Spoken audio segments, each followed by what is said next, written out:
warahmatullahi wabarakatuh. Kali ini kita akan belajar tentang struktur dan kebahasaan teks cerita fantasi. Kita harus tahu dulu tujuan pembelajarannya. Nah, ini ada 3 tujuan pembelajaran kali ini. Yang pertama, siswa mampu memahami struktur teks cerita fantasi. Yang kedua, siswa mampu memahami kebahasaan teks cerita fantasi. Yang ketiga, siswa mampu menentukan struktur dan kebahasaan teks cerita fantasi yang didengar dan dibaca.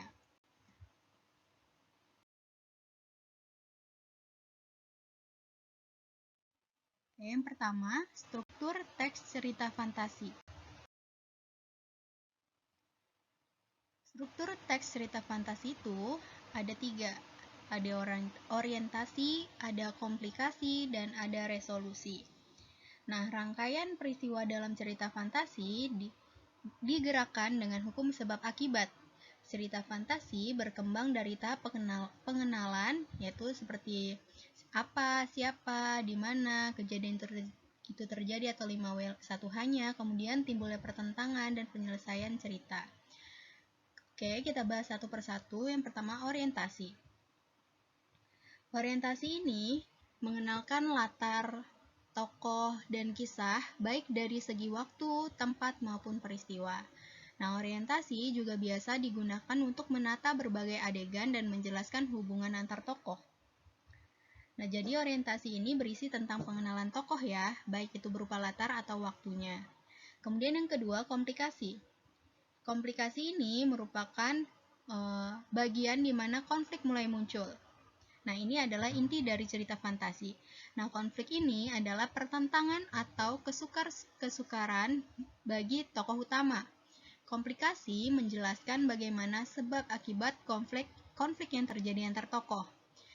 Nah, kemudian bagian ini bergradasi memuncak hingga mencapai klimaks. Nah, jadi dari mulai adanya konflik sampai klimaks konfliknya terdapat pada komplikasi. Kemudian yang ketiga, bagian resolusi. Bagian ini adalah penyelesaian dari berbagai konflik yang terjadi. Resolusi juga dapat menjadi pernyataan akhir terhadap kondisi yang dialami oleh tokoh utamanya. Oke, kita bahas. Orientasi berarti pengenalan tentang tokohnya, latarnya, maupun suasananya. Kemudian komplikasi yaitu mulai terjadi konflik hingga puncak konflik. Kemudian resolusi adalah penyelesaian dari masalah atau konfliknya. Berikut yaitu kebahasaan teks cerita fantasi. Nah, dalam cerita fantasi, kita sering menjumpai kalimat langsung dan kalimat tidak langsung. Selain itu, dalam cerita fantasi juga menggunakan kata ganti, makna kias, kata hubung penanda waktu. Nah, yang pertama ada kata ganti. Oke. Penggunaan kata ganti dan nama orang sebagai sudut pandang cerita. Contohnya ada kata aku, mereka, dia, nama orang. Nah, itu termasuk kata ganti. Nah, lalu tujuan penggunaan kata ganti ini adalah untuk memperhalus bahasa yang kita gunakan dan membuat kalimat lebih efektif serta tidak berulang-ulang sehingga kalimat yang digunakan tidak terkesan bertele-tele. Nah, itu adalah pengertian dan contoh kata ganti. Berikutnya adalah kata yang menyerap panca indera. Penggunaan kata yang menyerap panca indera untuk deskripsi latar, yaitu baik tempat, waktu, dan suasana. Jadi, pendeskripsian tempat, waktu, suasananya dapat menyerap panca indera. Nah, contohnya itu suasana di desa begitu asri di pagi hari. Hijau lepas mata memandang, penuh daun dan pohon rindang. Nah, itu kita menggunakan panca indera penglihatan ya. Kemudian berikutnya, pilihan kata dengan makna kias. Menggunakan pilihan kata dengan makna kias dan makna khusus. Contohnya, alien itu berhidung mancung. Nah, mancung itu ada arti kiasnya atau makna ungkapannya. Atau ibaratnya seperti apa gitu. Kemudian ada contoh lain, contohnya kakek jenggot api naik pitam. Nah, naik pitam ini artinya adalah marah. Nah, jadi penggunaan kata kias dalam teks cerita fantasi ini banyak digunakan. Berikutnya, kata hubung penanda urutan waktu. Kata sambung penanda urutan waktu atau kata hubung penanda urutan waktu itu ada kata sambung urutan waktu setelah itu. Kemudian juga ada kata sambung waktu untuk menandakan datangnya tokoh lain. Nah, jadi kata hubung urutan waktu itu contoh lainnya ada setelah itu, kemudian, sementara itu, bersama dengan itu, tiba-tiba, dan lain sebagainya.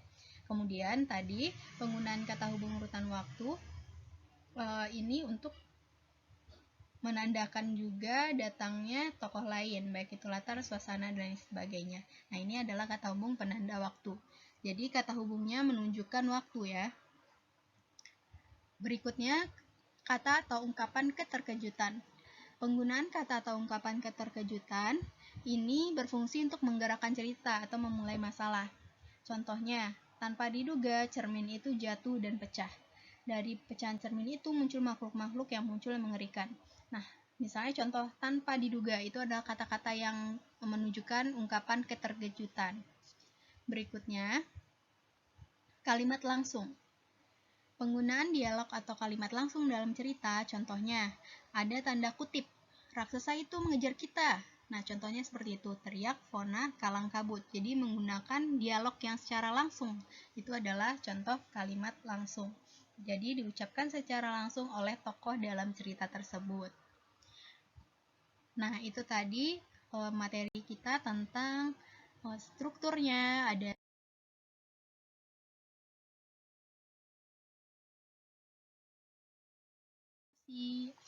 komplikasi, dan ada resolusi. Kemudian ada kebahasannya, ada kata ganti, menyerap panca indera, makna kias, kata hubung urutan waktu, ungkapan keterkejutan, dan kalimat langsung.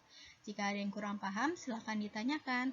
Wassalamualaikum warahmatullahi wabarakatuh.